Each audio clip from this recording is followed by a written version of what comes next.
to Simply Home and Harvest. It's the holiday season.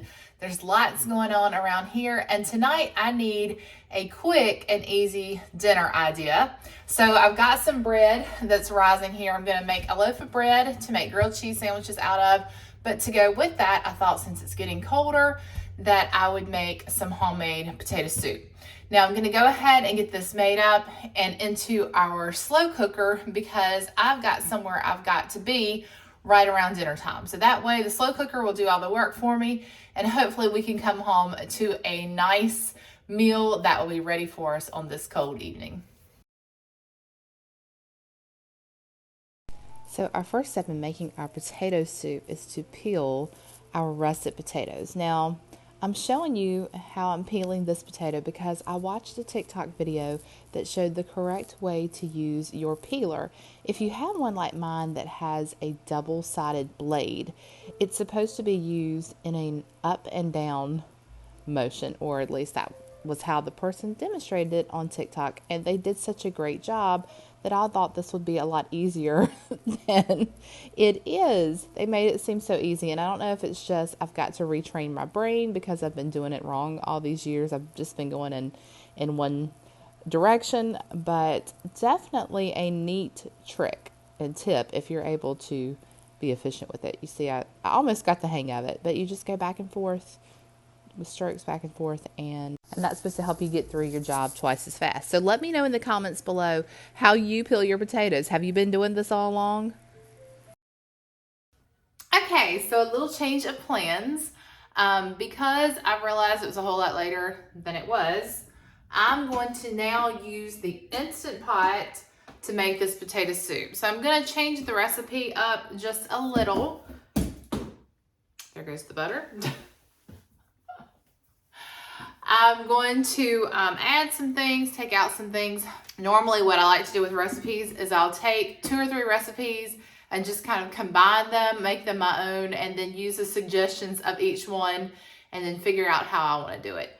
I know that's probably not a very good way, and normally what I have to do after that is write down however I did it, and a lot of times I don't remember. So I'm trying now that I'm doing YouTube to do that and to write it down as I go along or to make notes so that I can share that recipe with you in the description box. If you're looking for the recipe to today's potato soup, I will have it linked below in the description box. But that's why a lot of times the recipes are typed out for you, because I created them using several different ones.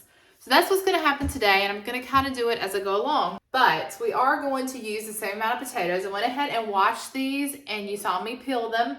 Now we're going to get these cut into cubes, and then the first thing we will do is we're going to saute an onion and some garlic and get that going in our Instant Pot, and then we'll add our potato and the rest of our ingredients. All right, so I printed off an Instant Pot loaded potato recipe.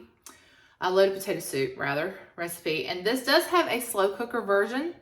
So I think what I'll do is I'll link this recipe for you in the description box. But then right underneath, I'll just give you a breakdown of how I adapted this recipe to feed our family based on our preferences and things.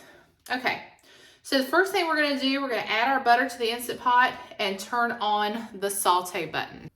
No, actually, we're not. We're not doing that first. We got to get these potatoes cut up first.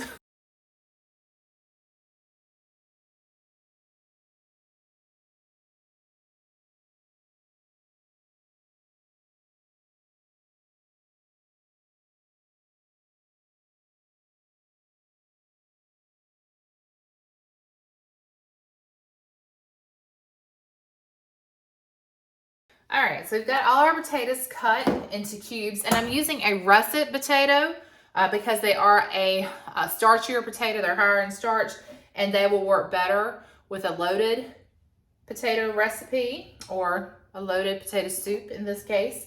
So that's what we're using. You could also use the Yukon Gold potatoes. They work just as well, but this is what we're using today. So I'm gonna set these to the side. And I think the first thing I'm gonna do is get this bread punched down and I let it do a second rise to make a lighter loaf. So I'm gonna go ahead and get that into our loaf pans because we do need it to rise so that it's ready to bake in time for dinner. I'll just show you this. I know this isn't a bread video, but look at that beautiful dough, how it's doubled in size. So I'm gonna go ahead and get these into our loaf pans. Now, wanted to point out that I'm using this beautiful glass bowl. This was gifted to me by a couple of my viewers. I was so excited to get that. And look what else, y'all. Also, an immersion blender. They are so sweet. They had heard me talk about on my channel how I needed an immersion blender. And they just decided that they would go ahead and make my Christmas wishes come true and got this for me. You know who you are. Thank you, thank you, thank you. I'm so excited to use it. Truth be told, that's why I wanted to make the potato soup tonight, because I wanted to be able to use my immersion blender. So I love it. I was just touched the gift and the thoughtfulness just touched my heart so much. I love this community on YouTube. I love my viewers. It was just such a thoughtful gesture. Thank you so very much. I definitely look forward to using it.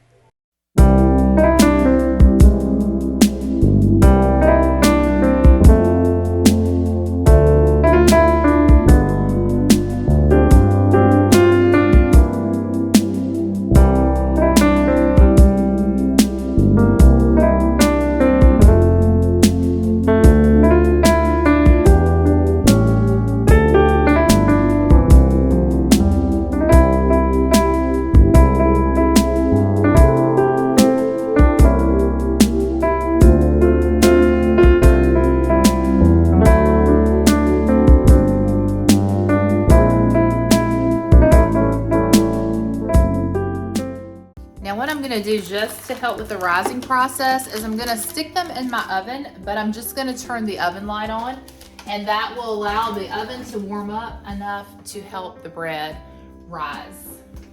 So the first thing we're going to do is add butter to our Instant Pot. I've added about a tablespoon of butter there, and I'm gonna turn it on saute. It's gonna melt this butter, and then once we get that butter melted, then we're gonna add in our onions. Now it calls for a medium onion dice. I'm going to do about a half of an onion.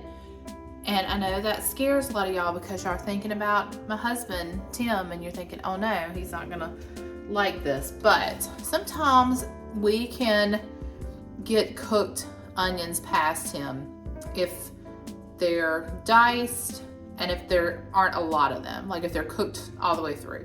He just doesn't want to crunch into one. So I think by sauteing them, we can avoid that for him. So we're gonna try it. And if he says anything about it, then I won't add them next time. But I think we'll be okay for this time. Okay, now that our butter has melted, we're gonna go ahead and add our onion. We're gonna cook these for about 3 or 4 minutes just until they get soft. They're making me cry. Woo.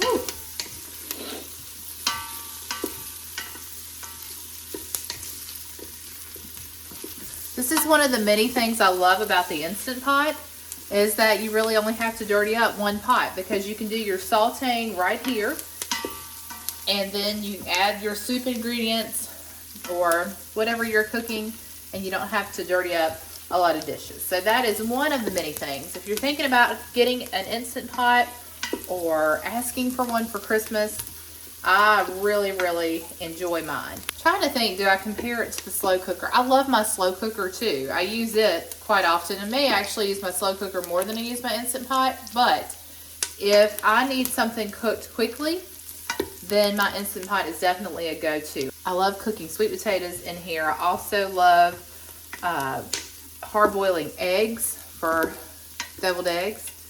This is a great way to cook those. I love cooking vegetables, soups. There's just so many things that you can use the Instant Pot for. And I believe the price is better this time of year than it is any other time of year. So definitely check into that if that's something that you would like to purchase. I highly recommend it. All right, now that our onions are soft, we're gonna go ahead and add our garlic. Now I'm taking a shortcut here, and I'm using some already minced garlic. The recipe calls for 3 cloves of garlic, so I'm going to use about, probably going to use about 2, maybe 2.5, I don't know. I'm just going to eyeball it. I didn't want to do 2 full teaspoons. I think that would be too much, but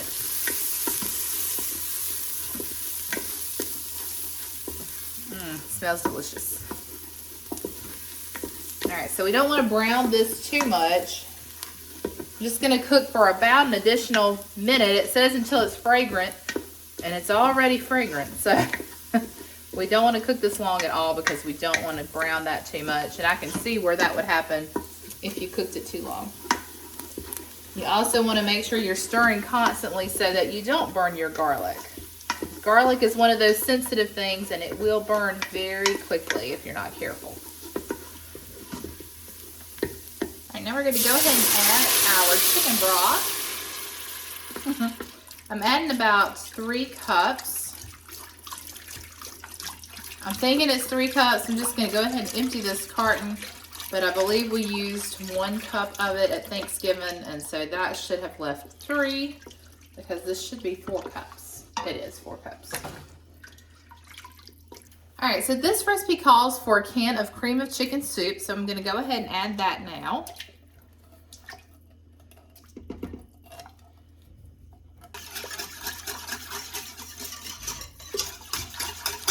All right, now we're going to add all of our potatoes in.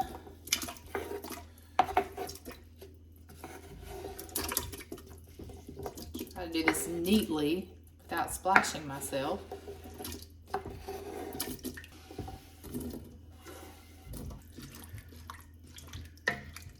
We're also going to add about 1.5 teaspoons of salt.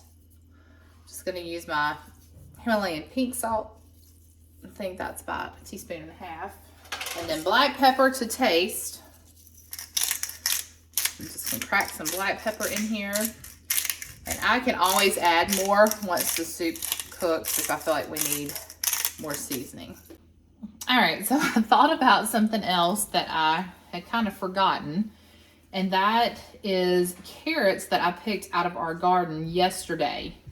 And I just wrapped them up in a towel because I was going to deal with them. I didn't want to go ahead and cut them up and then put them in the fridge if I was going to use them today because they get really soft when you do that. And right now they're still pretty hard. They feel like they did when they came out of the ground. Part of that is because we kept them wrapped up and in the soil that they grew in. So now I'm going to go ahead and get these washed, and I thought this would probably be the best time to add them to the soup if I'm going to do that. So I know this is a very, very odd soup, but I think I want to go ahead and add some of our carrots to it. I'm also going to add some broccoli from the freezer, which might not be an odd thing because you think of a loaded baked potato. I would have broccoli on my baked potato, but probably not carrots. So, I think I'm still going to go for it. I'm just going to add a few. And like I said, if we decide we don't like it, then we won't ever have it again. Corn would probably be a better option here, but I wanted to try our garden carrots. So I'm going to get these washed up, and then we'll go ahead and add them since we're going to start cooking our potatoes. We'll add them at the same time. Since they are a root vegetable, it's a good idea to add them very early in the cooking process. Thought it was a pretty good harvest for late season, especially this one. That's a pretty big carrot. We are done with our garden for 2022. So we're closing up shop, letting the chickens just get in there in free range and starting to make plans for 2023. I know y'all probably think that's crazy, but I will be ordering seeds next month. So in December, I start to order seeds. And that is right here upon us.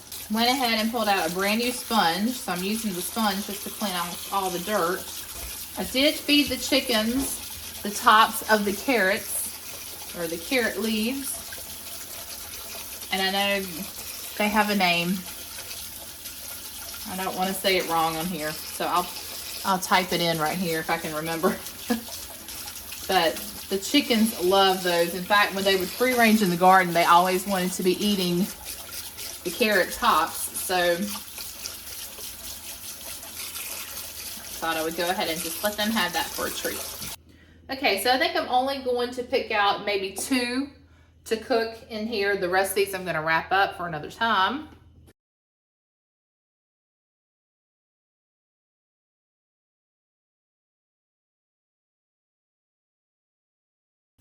All right, back over to our Instant Pot. I'm gonna get these carrots added in. I didn't do many just because if it was a bad idea to add carrots, it won't be too large of a mistake. I just really wanted to try our garden fresh carrots. Couldn't wait. And I do want to make a roast and a turkey tenderloin in the next probably couple of weeks. So if the carrots last that long, I can add them into that. That'll be good as well. Or maybe even a salad. That's probably what will happen. They'll probably get added to a salad. All right, now we're going to go ahead and get our lid on. And we're going to set our Instant Pot to sealing. Now, we are going to cook on high for 10 minutes. And it just made a beeping sound, so that tells us that it's starting to heat up. And then, I don't know if you can see, but right here, it will tell me when it starts to, after it heats, after the pressure builds up, the timer will start at 10 minutes and then it will go until it's done. All right, I'm gonna put the rest of my carrots in the fridge. We've got this going. And now we're going to make a slurry. A slurry is just a thickening agent that you use in soups and gravies. And it is flour and milk. So we're going to mix 1 cup of milk with a tablespoon of flour. And we'll go ahead and set that aside. And then once this is finished cooking, we'll add that to our soup. So I'm just gonna do this right in our measuring cup. So 1 cup of milk. And then we're gonna mix a tablespoon of flour.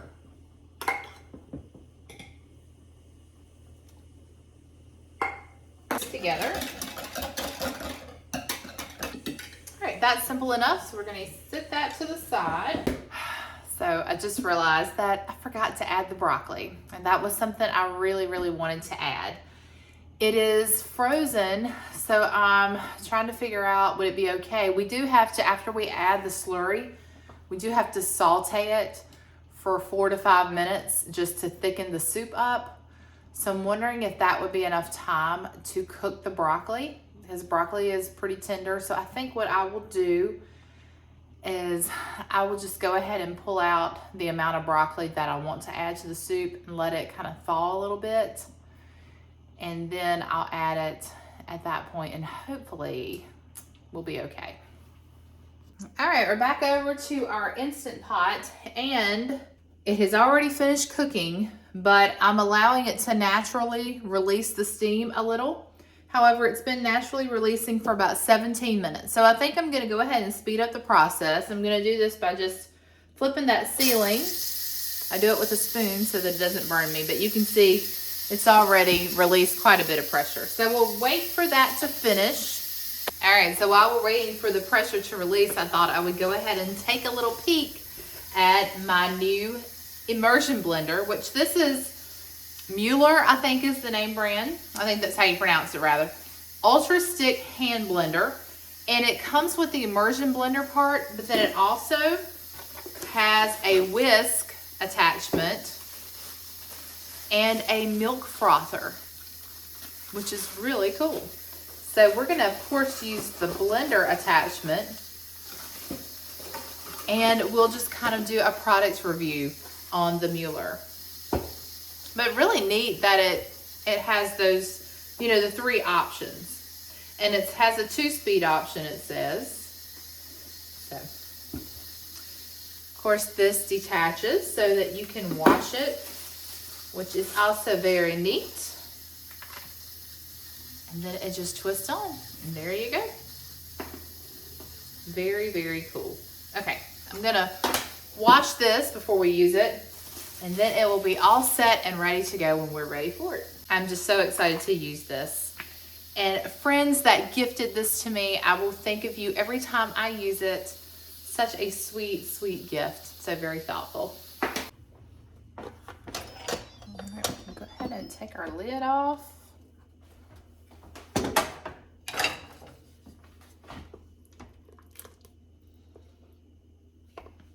See how cooked everything is. Oh yeah, see how our potatoes have cooked. Let's check the carrots and see. Whoops. Oh yeah, carrots are very tender as well. So I think everything has cooked through. And now we are going to stir in that slurry that we made. Uh-oh. Now I'm also going to add in some of our broccoli at this point too. And it is still rather frozen. This will be an experiment for us.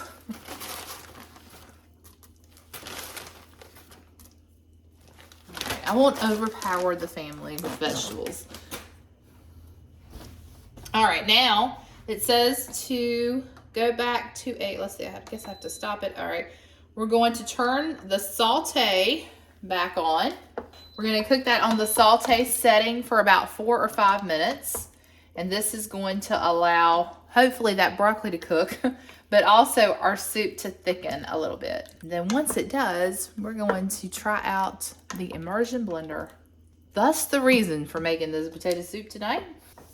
Now I'm gonna stay close by to this. It's probably gonna start cooking and I don't want it to stick to the bottom, so I will want to stir that every little bit. But we have the option to garnish our soup with some shredded cheese. So I'm gonna go ahead and get the cheese shredded while we're waiting on this to cook. Okay, this has been boiling for a couple of minutes now, and you can see that it is cooking the broccoli that's in there. So maybe that was a good idea to do it that way. I'm gonna let that go for another minute or two.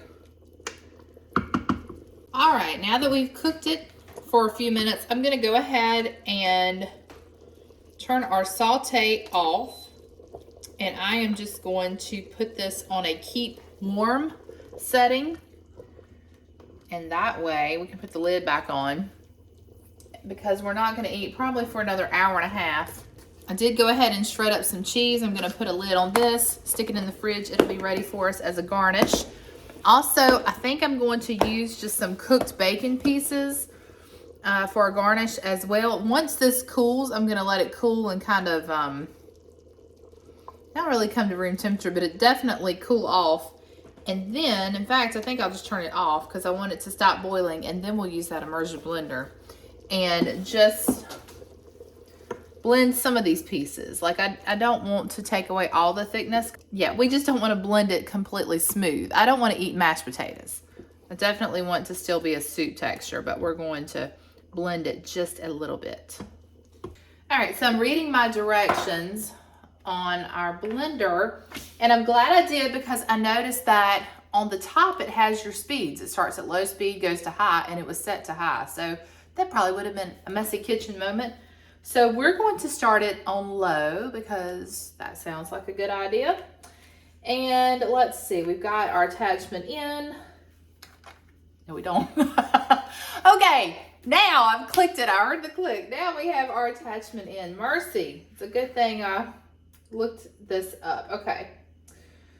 All right. We don't want to use turbo, but we do have a turbo option. So that'll be fun one day, but not today. All right. We're going to plug her in.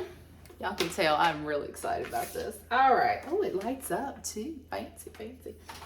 All right. I think I've read. Okay, blending tips. Let's read our blending tips. Gentle up and down motion is all you need. Okay, that's good to know. When using a non-stick surface, be careful not to scratch the coating. So we want to avoid the sides.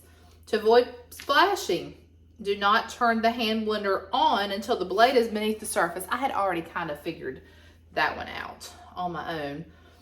Do not pull the hand blender out of the mixture while the blender is running. That sounds like a good idea too. Would probably lead to a messy kitchen as well. Do not put fruit pits, bones, or other hard material into the blending mixture as these will damage the blades. For example, ice.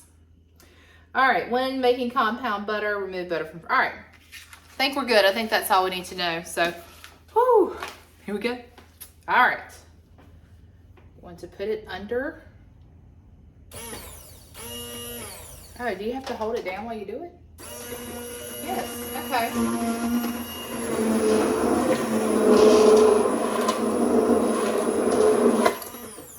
All right, this thing is pretty powerful. It was like pulling my hand under, so let's just see what we did. Oh yeah. Can y'all see that? All right, let's just do a little bit more. like I said, we still have a few more chunks. I think we can stand to do a little bit more, but I don't want to, you know, make this into too thin of a soup. But I want to play again, you know?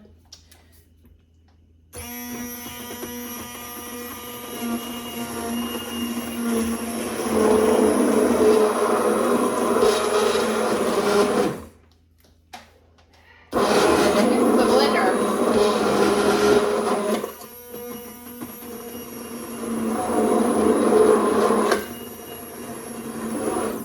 All right. I may have gone too far, but I got kind of excited. All right, so I think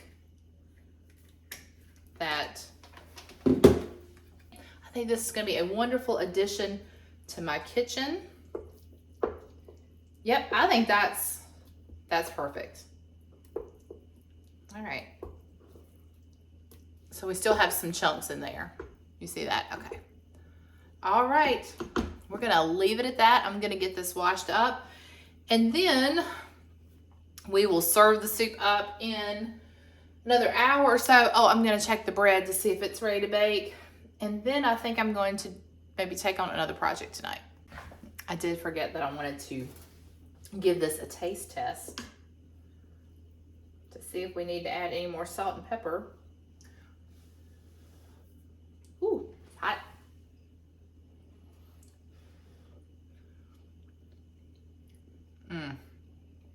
Oh, that is really good. I do not think we need any more salt and pepper. I think that is good. And one thing about using the blender is it blended up the onions, because I don't really taste any onions, or taste, well, maybe I just didn't get one in that bite, but that is delicious. So our plans have changed just a little bit. I told you that I needed a make-ahead easy dinner for tonight because I had to run out around dinner time. And that's because Tim and I were going to pick up a generator for our house, but we found out that it is not in stock at the Lowe's here.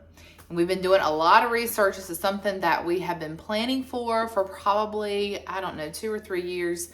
And we've been doing our research. We finally found the one that we've been looking for. It's on a really good deal this week. I think it actually runs out tomorrow in our area.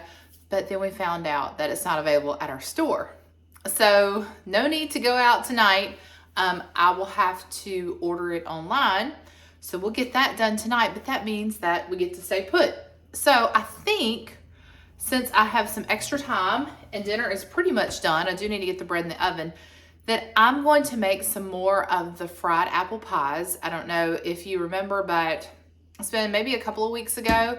I actually have a video on it, how I made the fried pies, but I made some for a family get-together that we were having, and they were a huge hit. In fact, every one of them got eaten, and I was left with the sweet potato pie, which I love. The sweet potato pies were delicious, but I never got to try the apple pies. So I had some of the filling left, and I've been thinking, I just want to make maybe just like a handful of some fried apple pies, and I'm gonna make them a lot smaller this time around, but I really haven't found the time to be able to do that. And I thought, you know what, those fried apple pies would be a really, really nice dessert to go along with our meal tonight. So I think I'm going to do that since I've got a little bit of time. But first I'm gonna check on the bread and see if it's ready. All right, so we have had our bread in the oven with just the oven light on, and they've only been in there for probably, let's see, maybe a couple of hours. I don't think quite 3, but you can see that they have risen beautifully and they are ready to go into the oven and cook. So I'm gonna cover them back up for just a few minutes while I get our oven preheated. I'm gonna get that preheated to 375. If you are interested in this recipe, I will try to link that video down below in the description box so that you can refer back to the video and the recipe and make this bread. Very easy bread.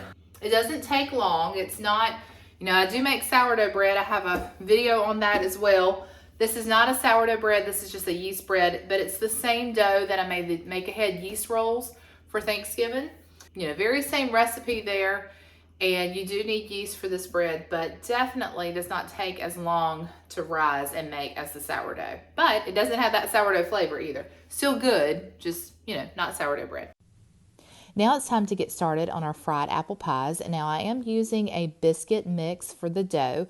Today I'm using the Southern Biscuit Formula L mix, and I'm just halving the recipe that's on the back of the package there, which I will leave the recipe to these fried apple pies in that video that we did a few weeks ago in the description box below. That way you'll have all of the information on how to make these. Now what I learned last time is to really have a good floured surface. And I put the silicone mat down. I need a bigger one actually to do bread making. But this will do for today because we really don't have a lot of dough that we're working with. And I cut the amount of biscuit mix in half this time. So I definitely don't need as much as I did last time.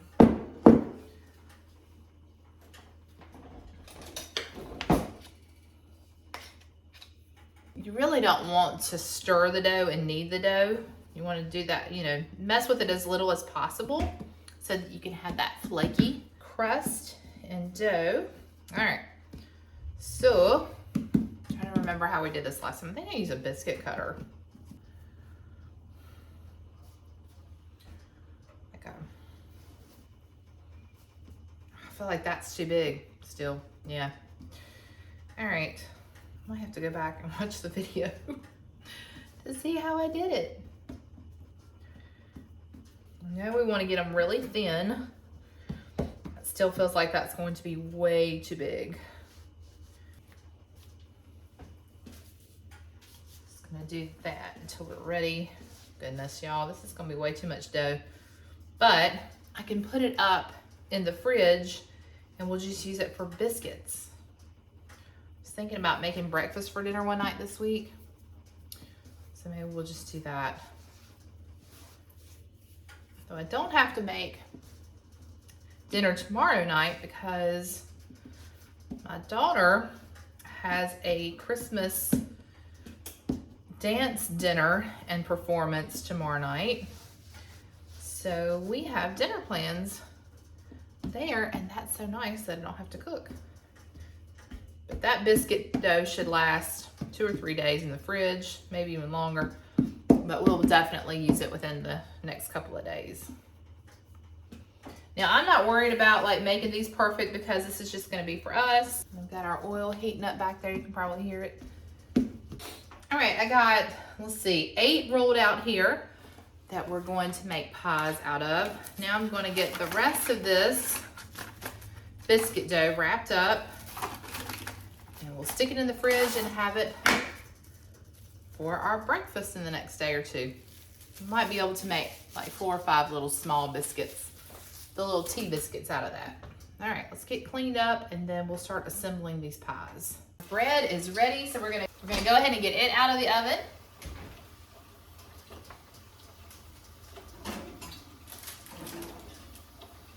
These look amazing. Now we don't want to get the filling too close to the edge. I do remember that from last time. But I can't remember how much we put on it. So, and then also, we just want to wet the edges so that our pie will stick together.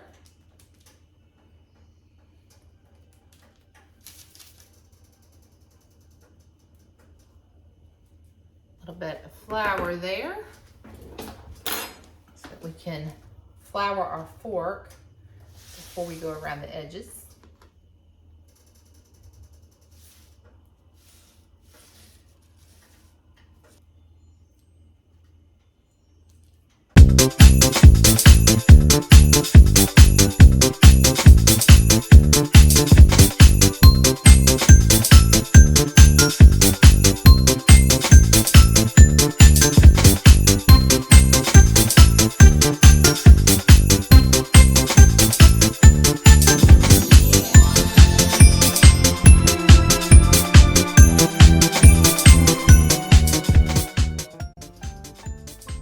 wanted y'all to see how perfectly that one turned out.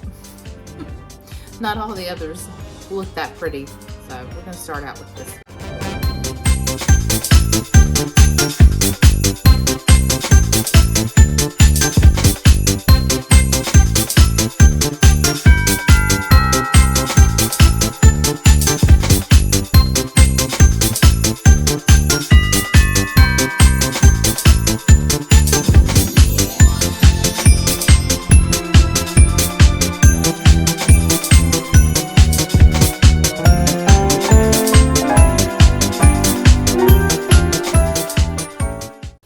So Lowe's called while I was doing this. I had to stop recording and take that call, but our generator has been ordered and will be on the way to us shortly. So I'm going to take you along in that process, show you the one we got, show you how we like it, show you how we do all the hookups and everything. If you remember back, I don't know, early fall maybe, we lost a lot of our refrigerated food.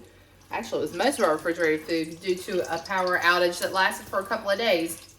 We used to not have this problem, but it seems lately when we lose power around here, and we lose it often, that it can stay out for days instead of hours. So I think it would be a good idea to go ahead and get that installed. All right, this is the last one, and you'll see I have been putting some cinnamon sugar on them. And like I said, I will link the video so you can see how to do this from start to finish. But this is there's a shadow there on them. You see, that's our finished product. And so maybe we'll have it for dessert tonight. I think I'm probably going to save mine and have it with a cup of coffee in the morning.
Dinner was delicious. The soup turned out so yummy. If I do it again next time, or when I make it again next time, I will probably add the broccoli after I have used the immersion blender on it. I think it blended the broccoli in, which was still good, but it changed the color of the soup. And so I might do that differently. It probably wouldn't make a difference as far as taste, but so good. I think everyone enjoyed it because they all cleaned their bowls. Did y'all like it? Yes. Yeah. Okay, good. The grilled cheese sandwiches were delicious, and the fried pies. I think, let's see, Tim's had a fried pie already, but no one else has had theirs yet. He says they're great. Did you like the size better? Yes. Yeah, they were much smaller, and I didn't tell you this, but I only had to do like 30 seconds on each side, and they were a whole lot easier getting in and out of the pan. So definitely make them a little bit smaller. And all in all, just a wonderful dinner. And I am going to clean up this mess, spend some time with my family tonight. But until next time, remember to live simply, use what you have, and enjoy the moments you've been given. Bye for now, friends.